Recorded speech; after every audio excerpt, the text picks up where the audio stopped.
Lindezas, bem-vindos ao Fan Comment, eu sou o João e vou te falar que esse vídeo aqui vai estar separado em praticamente 3 partes. Primeiro, vamos falar do foco do episódio, praticamente aquilo que foi tratado no começo, meio e fim do episódio. Vamos falar também das cenas de destaque, que são poucas e rápidas cenas, porém aquelas que chamaram mais atenção. E também vamos falar dos elementos de curiosidade, não curiosidade propriamente dita, sim, mas aquilo que me fez ter alguma reação durante o episódio. Então se ajeita, fica confortável, deixa o like no vídeo e vamos começar com esse safado, vagabundo, filho de uma rapariga que foi odiado por todo mundo e agora ele é odiado ainda mais, porque apesar de toda a maldade, filha da putagem que ele fez lá em Game of Thrones, o safado ainda veio e deu um spoiler pra gente do que ia acontecer aqui na Casa do Dragão. Ele sabia que ia ter uma adaptação e falou, vou dar um spoiler na cara desse povo e eles não vão nem perceber. Quando perceber, será tarde demais. Olha só. Rhaenyra Targaryen foi assassinada pelo irmão, ou melhor, pelo dragão dele, que a comeu enquanto o filho dela observava. Porra! E o que restou dela foi enterrado nas criptas, bem ali embaixo. Caracas. E isso, lindezas, nos traz aqui ao foco do episódio, que foi justamente a relação política, mais uma vez politicagem em Game of Thrones, é algo essencial na série, mas agora focado no que vai acontecer com a até então herdeira do Trono de Ferro. Afinal de contas, agora ela tem um irmão. Coisa que, no passado, se a gente visse essa cena do Joffrey, a gente falaria, tá, mas até agora não tem como isso acontecer porque o irmãozinho dela faleceu no parto, praticamente. Só que aí chegou esse episódio e já deu aqui, ó, na nossa cara, o bichinho comemorando 2 anos de idade. Aegon II e Rhaenyra têm 15 anos de diferença, então pode ser sim que lá no futuro, ele com 30, ela com 45, os dois venham entrar num embate ao ponto de colocar o dragão do garoto contra o dragão dela. Claro que pode acontecer muito antes também, ele com 15, ela com 30, mas será que ele já teria toda essa malícia, maldade, ou sei lá o que, ao ponto de pedir pro dragão dele matar a própria irmã? Não sabemos. É muito mais provável que eles tenham um pouco mais de idade. Como eu disse, eu não li os livros, então eu não sei. E também, mesmo que eu tenha lido, como será que eles adaptariam isso para a série? Até porque nesse próprio episódio já foi dada a ideia de que os dois se casariam. É óbvio que poderia ser anunciado o noivado do garoto ali com 2 anos e ela com os seus 17, só que eles de fato apenas se casariam depois que ele atingisse a maioridade ou uma idade apropriada para eles lá, sei lá, 12 anos, não sei. O povo lá é doido. E sim, doido o suficiente ao ponto de colocar ali irmãos se casando. Para eles é algo natural, é algo até de tradição. E isso é importante porque, mais uma vez, o rei veio trazendo aquela característica que eu comentei antes de ser alguém mais pai, alguém mais humano e não tão político assim. Ele chega e diz pra Rhaenyra que não vai tirar ela do posto de herdeira, que quer que ela se case com alguém que ela goste, que agrade, mas ele também já deixou muito claro nos episódios anteriores que é uma pessoa muito apegada às tradições. Então, apesar dele ter dado essa colher de chá assim pra ela nesse episódio terceiro, muito provavelmente nos próximos ele será obrigado sim a tomar alguma atitude mais tradicional, colocando o seu filho homem, apesar de ser mais novo. Pelo fato dele ser homem, ele dá um passo à frente na hierarquia e vai nomeá-lo como herdeiro, como também vai forçá-la a se casar com alguém estrategicamente importante. Muito provavelmente é isso que vai acontecer no final dessa temporada, talvez. Até porque a forma como o tempo está se passando na série é bastante interessante. Questões de anos se passando em episódios. Afinal de contas, não tem como não ser diferente. E durante praticamente todo o episódio foi sendo trazida essa questão. Ah, agora ele tem um filho homem, ele vai ser o herdeiro. Ah, e o que vai acontecer com a garota? Ela mesma chega a dizer que virou um produto de barganha. Agora o rei pode trocá-la por exércitos, por frotas de navios, por territórios. E praticamente todo nobre, todo lorde que aparecia tocava nesse assunto. Até mesmo seus conselheiros ali do pequeno conselho. A mão, mestre da moeda, mestre de não sei das quantas, toda essa galera. E foi basicamente isso que aconteceu o episódio todo. E alguns detalhes que me trouxeram reações, que eu achei curioso aqui, que seria o segundo ponto desse vídeo, são, primeiro, a hierarquia. É legal ver ali que no comecinho, quando a Rhaenyra tá naquela festa, e ela deveria estar presente, mas ela estava lendo e pedindo pro bardo cantar, chega a rainha. E aí tem ali um embate de poder de hierarquia, ou hierarquia de poder, não sei. Rhaenyra diz, a princesa ordena. E a rainha pega e fala, oxe, não é assim que a banda toca. Eu sou a rainha, eu mando na porra toda. A rainha tá ordenando. Eu falei, vixe. Eu estou sentindo uma treta.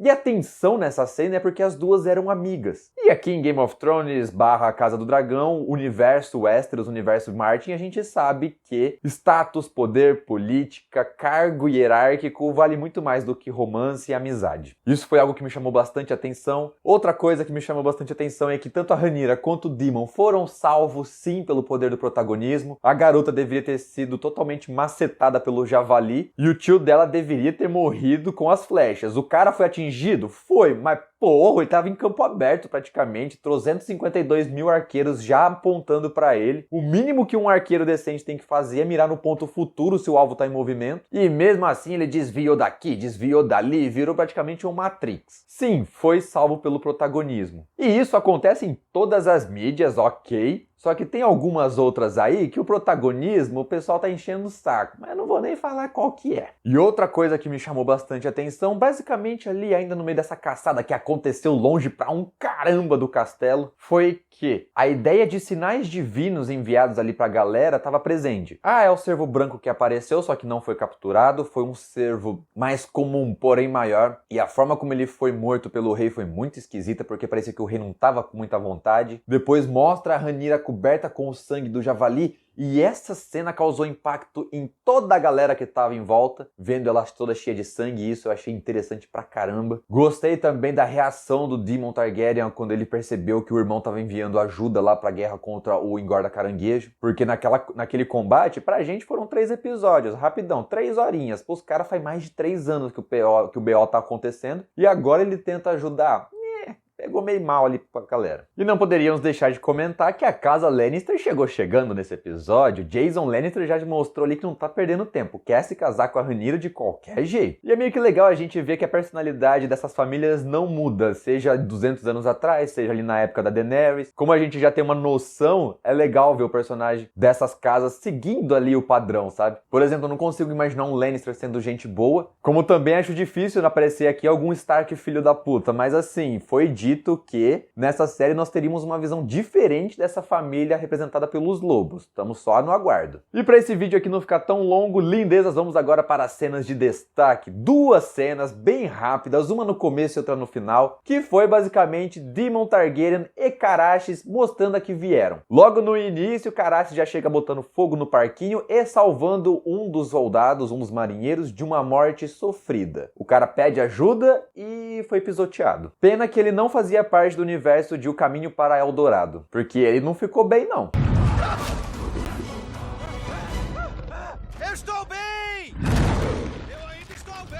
E o que mais me chamou a atenção nessa cena foi uma referência, pelo menos pra mim, ao filme Coração de Dragão. Eu não sei porquê, mas a forma como foi editado, foi mostrado pra gente, primeiro a cena A e depois a cena B, bem rápidas, me fez acreditar que o Caraxes sentiu a flechada que o Daemon levou no ombro. E eu sei que os dragões e os seus cavaleiros têm uma conexão bem forte, até mesmo tirando ali uma personalidade, compartilhando a mesma personalidade. Só que a forma como foi mostrada isso, poxa, parecia que os dois são muito mais ligados do que isso. Eu queria que a cena não fosse tão escura assim. Eu sei que tava de noite e tudo mais, só que eu senti que faltou ali, foi quase, bem quase mesmo, muito quase, a cena da guerra dos vagantes brancos lá na última temporada. Muito escura, alguns momentos que dava pra ver ali, principalmente o dragão na parte do fogo, mas né. E essa cena foi bem legal, é gostoso ver uma série assim, começando com uma cena de ação. E depois, lá na cena final, mostrando o fim dessa batalha. Daemon Targaryen mostrando que é basicamente um exército de um homem só demorou um tempinho pra ele engatar a marcha ali e sair arrancando. Precisou da motivação do irmão dele enviar ali ajuda. E nessa cena em questão, por alguns minutos eu fiquei assim, segundos, não, foram minutos mesmo. Eu fiquei me perguntando, quem é que tá montado no Caraxes? Se o Daemon tá no chão, quem é que tá no ar? Porque eu fiquei lembrando, é necessário ter sangue Targaryen pra montar nesses bichos. O João das Neves lá em Game of Thrones tinha sangue Targaryen, então ok, ele conseguia montar. E aqui eu fiquei me perguntando quem poderia ser. Até que eu me lembrei que o mestre serpente marinha lá, não sei das quantas, ele é casado com uma Targaryen, então os seus filhos têm sangue Targaryen, o que justificaria que um deles estaria montado, porque também foi mostrado que um dos seus irmãos e também um dos seus filhos estão ali na guerra. E gostei também da forma como mostrou que o Caraxes pode ser silencioso. A todo momento o engorda caranguejos ficava olhando para o céu, tentando visualizar onde que o lagartão estaria. Dragão, Dragão. Lagarto não. Eu não fico mostrando a linguinha.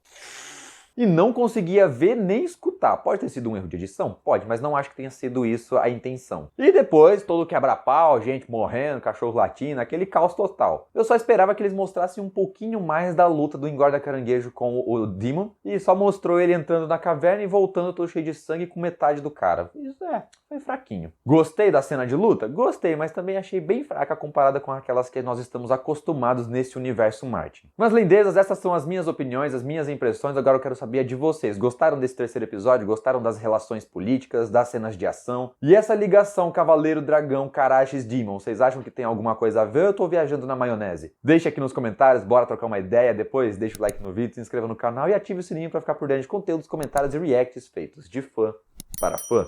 Valeu pela atenção e até o próximo vídeo. Tchau!